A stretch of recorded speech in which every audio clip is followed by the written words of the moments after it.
Hey Karthik, let's talk about why you shouldn't hire your friends. Nice, interesting topic. I feel hiring friends is one of the worst mistakes a founder can ever do. When I raised my last round, the first thing I did, and I went out and hired all my friends, and that's the mistake that costed us at least 1 year.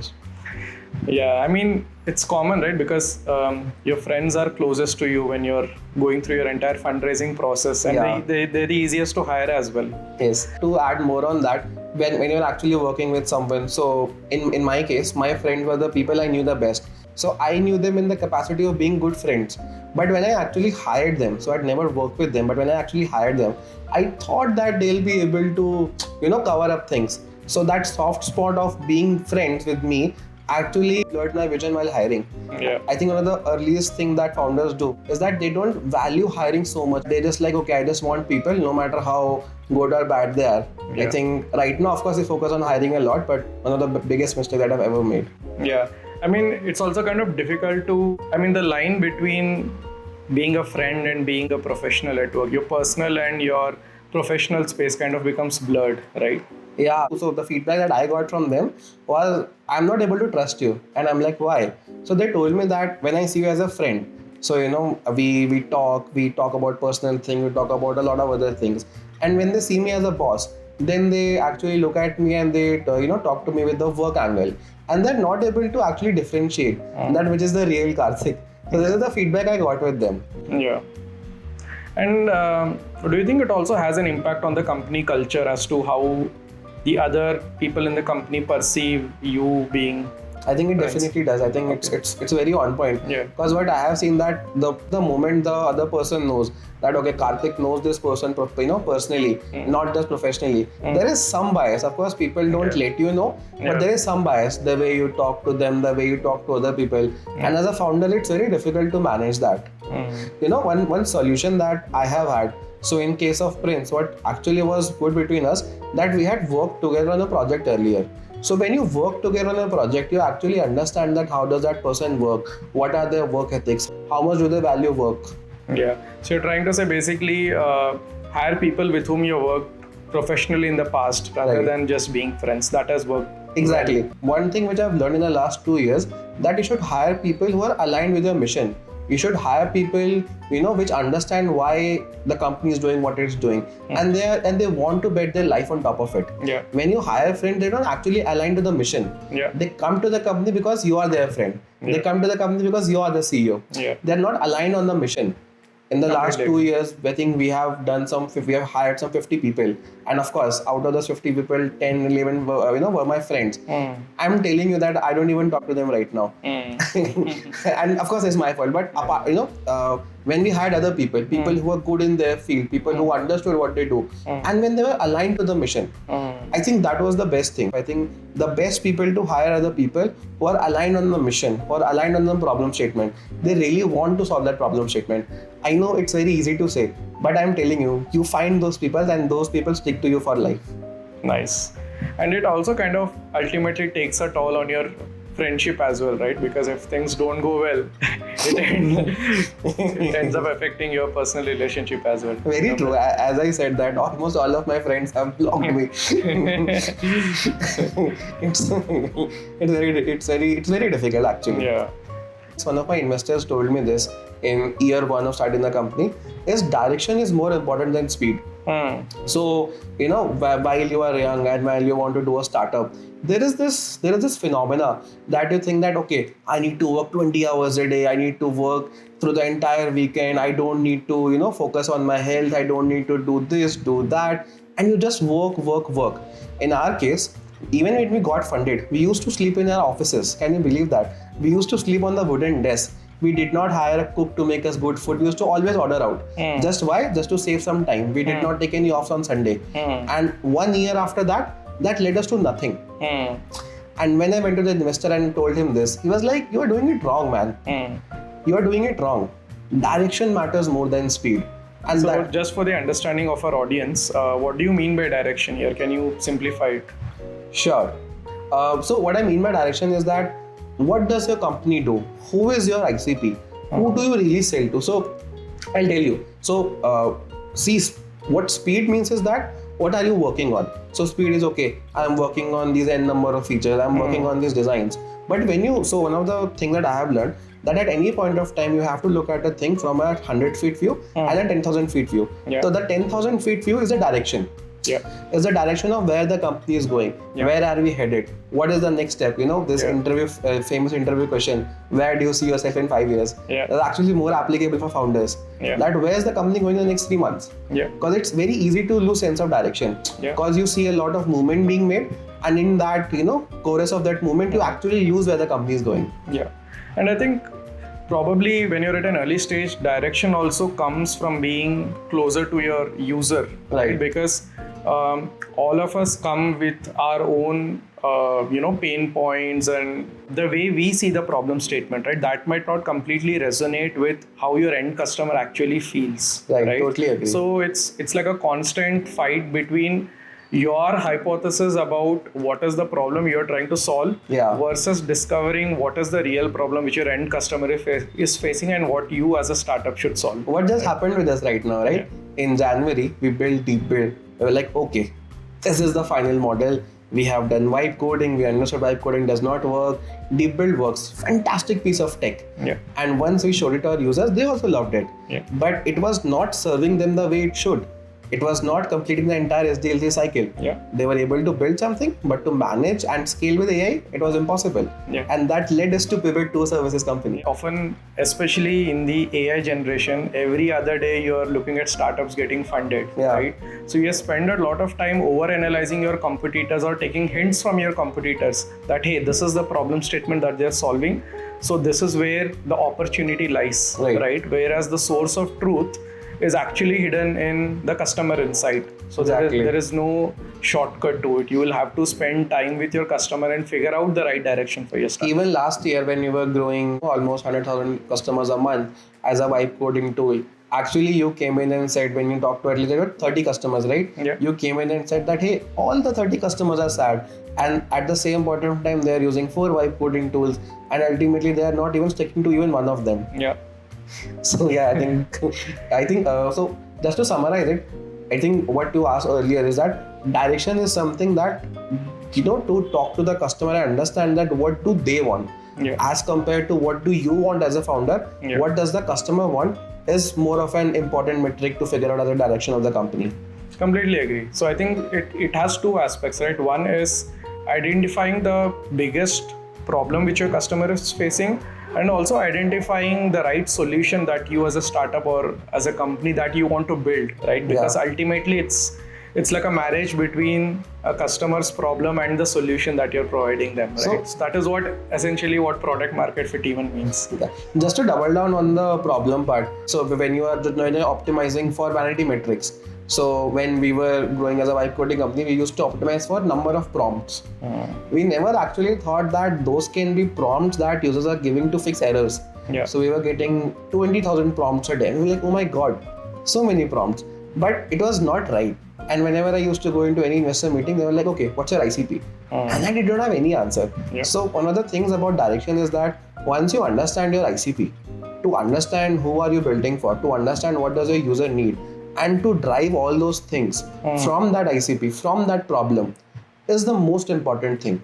Rather than just building the solution and just selling it. You should talk to the users, understand their problem. And even if you get 5 users who just love your product, I know people might make fun of this, but I'm telling you, even getting 5 to 10 users who love your product is a very big deal. Yeah, and it's a very difficult task as a and one of the problems with early founders or young founders, of course, I made the same mistake, is that when you go into a direction and if you don't decide before committing to a direction, it's very hard to turn around. And it takes a lot of toll on you, on the company and everyone around you. So while we were building the first version of Creatr, we were building it for designers, product managers, and that was of course the right direction. But we did not understand that, okay, the ICP is not ready to pay. When we were building for vibe coding users, they always had 5 other tools. So that was the thing. And every time we had to pivot, it took a toll on the entire company. Either the people were not happy with it, and it was no one's fault. If we had spent time and actually decided on what problem are we solving, who are we solving it for, how will they pay us, how will they grow, none of this problem would have occurred.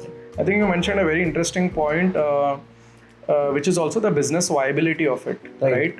That's a very important factor in deciding the direction of the company, because ultimately, whatever you're serving your customer, whatever problem you're trying to solve, if a business cannot be created out of it, then it doesn't make any sense. It's cool. Yeah. It's definitely cool, and you should do cool shit. Yeah. But as a founder who has 20 people and who has to have a payroll of 20 people, that bit late to do cool shit. Of course, if you decide on day one that okay, I want to build cool shit, of course, it's totally up to you. Before PMF, you should not over-optimize for scale. What do you think about this? Yeah, I think at an early stage, your most important thing has to be, we already discussed about focusing on the user's problem, identifying the right problem to solve, right? So I think the first milestone is getting your first 10 customers, 10 happy customers. So I'll tell you with one of the examples that we have done. So while we were building the first product of Creatr, so it was a playground. It's just like cloud design. It was a playground where product managers and designers could collaborate and to build PRDs and design simultaneously. So this is 2023 I'm talking about, and we used to use GPT's 3 API. It's of course GPT 5.6 right now. It was very bad, by the way. So we had built a product and we had some users on it. One of the worst things that we did was to actually build more products to get users on that product. So imagine you have a product and that is not working. That does not have PMF. Then you are building more products to get users on those products. So then you are not marketing this product, you are not working on this product, and then working on those products. That was one of the earliest mistakes we did. We built 3 to 4 plugins on Figma and we got users. When we launched a product and we got 5,000 users in a day. But ultimately that was a leaky bucket. And no one tells you, no matter how much amount of YC videos you see, no matter how much amount of PG articles you read, nothing prepares you for that. I think building one product is difficult enough. Now you build 4 or 5 other tools and you're trying to market it, it's a completely different challenge altogether. So I'll take an example of the founder I know. So he built a renting app. Okay, in the renting app, he added all the features. He added rooms, tenants, this, that, all the features. And then users were not using it. They were like, why he's not using it? Because this all solves some problem. And then they talked to the users and understood that users want to collect payment. So in the renting world, payments is the most important data point. So he scrapped everything and only built his app around renting. Right now they are doing some 2,000 crores of renting through their app. But they just focus on one thing and then double down on that. So that's the thing that people should do while building products. That's very interesting because you kind of have to figure out which is the most important problem in the entire journey, right? And you also kind of discover repeatability of the problem. Exactly. Right? That is something which you validate by getting your first 10 customers. That which are the problems which resonate the most, and then you fine-tune and iterate your product based on those insights that you get before you scale. Exactly. So just on repeatability, so while he was onboarding those renting owners, he understood that all of them were using their product 24/7. So that Pareto principle actually kicks in. He built that app for a year. I'm not kidding you. He built a manager app, a store app, a tenant app, and whatnot for over a year. He gave it to all. He was trying to push for PMF. Nothing happened. And he just picked the right problem. And okay, payment is interesting. Solved. In just 1 month, where it took him to do 1 crore of revenue in a month, it happened in a day for him. I think that is a common mistake which a lot of product companies do, right? They try to solve too many things at the same time, right? So it's not about doing a lot of things, but finding out that one biggest pain point and figuring out how to solve it. Nice. Let's move on to the next topic. Fundraising is just the start, not the end. So, what are your thoughts on this? I think you're trying to be personal here, Chaitanya. So I always wanted to start a company. Since I was 17, I always wanted to start a company. And while I was dreaming of starting a company, I never thought that I'll build a profitable business. I never thought that I'll build a company which will do $1 billion revenue. What I thought that I just need to raise my first round. And that is all I ever wanted. Okay, how should I raise my first round? I tried building before Creatr 3-4 times and none of the time it worked. And when in Creatr, we actually had our first round. To be very honest with you, I did not know what to do next. Because fundraising was such a big event in my life, or at least in my entire family life. It was okay, something big has happened. Now what to do around it? after 2 years, I realized that fundraising is just the start of the journey. Yeah. Your goal should never be to fundraise. Yeah. Fundraise is just a catalyst to actually help you build a successful business. Yeah. As a founder, your goal should be you need, as a founder, your goal should be this, that you need to build a profitable, scalable business that can hire thousands of people, that can solve a very critical problem. Yeah. And fundraising just acts as a catalyst to that.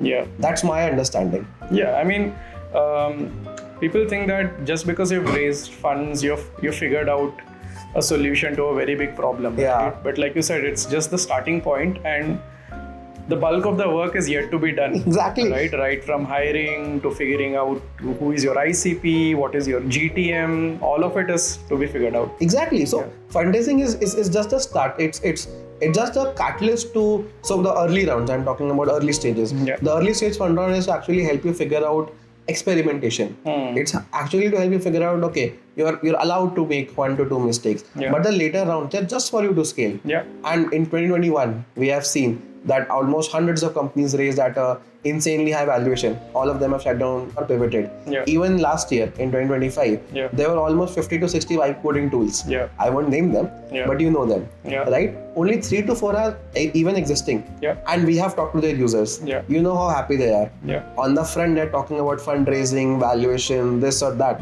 But these vibe coding tools, have they even built one production grade application? No. Yeah, I mean, it kind of also adds a lot of pressure, right? I mean, you've raised funds, you need to show your investors also growth Yeah. at the same time, right? Yeah. While you're figuring out how to build a business, you're So, figuring out your customers. I'll share a very funny incident with you. So last year when we were growing in March, one of the people I met, he told me that, hey man, you should burn $200,000 a month. I'm like, why? He's like, if you burn 200K a month, then investors will see you're burning 200K a month and they'll fund you more. And I did it. So how was the experience? Investors said, hey, what's the output? Where are the metrics? Yeah. And that was a tough thing to come back from. What do you think, Chaitanya? Fundraising means PMF? Because we see news and all those things that this company has raised $50 million, this company has raised $20 million. Do you really think this money means something? Of course not. I mean, like you said, it gives you leeway, time to experiment, time to take bets, right? It gives you the opportunity to be able to spend more time with your customer in figuring out, especially the early stage of funding, right? But PMF is something that I believe you would discover, or you would come across it only after you have spent a lot of time with your customer. Right. There's no way around it, right? I think another thing that fundraising helps with is culture. So if we did not have any funds today, we won't be able to have a nice setup, we won't be able to have a nice office, and everything would be just dependent on customers. Yeah. So another thing that fundraising helps with is to reject bad customers. So right now, if we don't want to do mobile apps, we don't do mobile apps. Yeah. If we don't want to do automation, we don't do automation. Yeah. But let's say if we are right now focused on the mission to build the best web apps possible. But if we were, if we are not funded, we would have actually focused on these things more. Yeah, I mean, it helps you pick your battles, essentially. Definitely, it helps you pick your battles. Yeah. So as a bootstrap startup, you always have crunch of funds, right? I mean, hiring is also a challenge when you're bootstrapped, right? If you want to hire the right people, you will have to wait for the right set of projects to come in or for you to reach the right scale. I think funding is something that also, funding is something that unlocks that for you, wherein you're able to hire the right set of people for your team that's necessary for your company. I agree with this partially. Okay. I don't think funding solves hiring. Okay. But I think what I said in the early set of the video is getting people who are aligned with your mission is the most important thing. Definitely funding helps you get some right set of people, but funding is equal to good hiring is definitely not the solution. Because what I feel that, and again I'm repeating at the risk of repeating myself again, if you get people who are aligned with your problem statement, they will work with you in less money, they'll work with you in less things. Because what happened with us when we were starting early, so it was me, Prince, and a couple of my friends. We actually stayed in one room. We were just 4 people, and of course we were not taking care of our health, but we did the best work of our lives. That was the best ideas, best experimentations, everything we did because we did not have the money. Yeah. So one thing that I understand, that not having that much money or not being funded helps you identify people who are truly here for the mission. Yeah. So one of the things I do in the company that, okay, if we don't pay you any salary, would you be okay with it? And some people said, okay, I would just like to work on an equity. And I'm not saying that do it entirely, but you have seen Zomato, what happened to Zomato in COVID and other companies. Yeah. They actually, divided that, okay, take 50% ESOPs. And when Zomato listed, the people who took a pay cut are millionaires right now. Nice. And I think more funding also does not mean you've built a better product. Yeah. Right? Definitely. What are your thoughts on that? So what I feel that funding is actually to scale. So the goal of funding, the goal of capital is to scale the company, is to actually let people know about you. That, hey, we have solved this problem, we are doing very good about it. And that's the thing.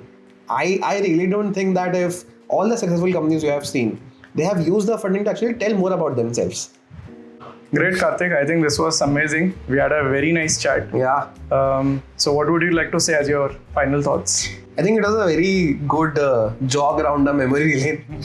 And it also reminded me of the mistakes that I don't have to make any again.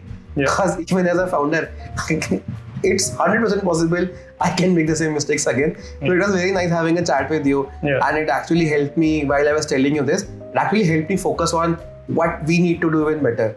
Great, man. So thank you, and let's look forward to having more such chats. Yeah, same here.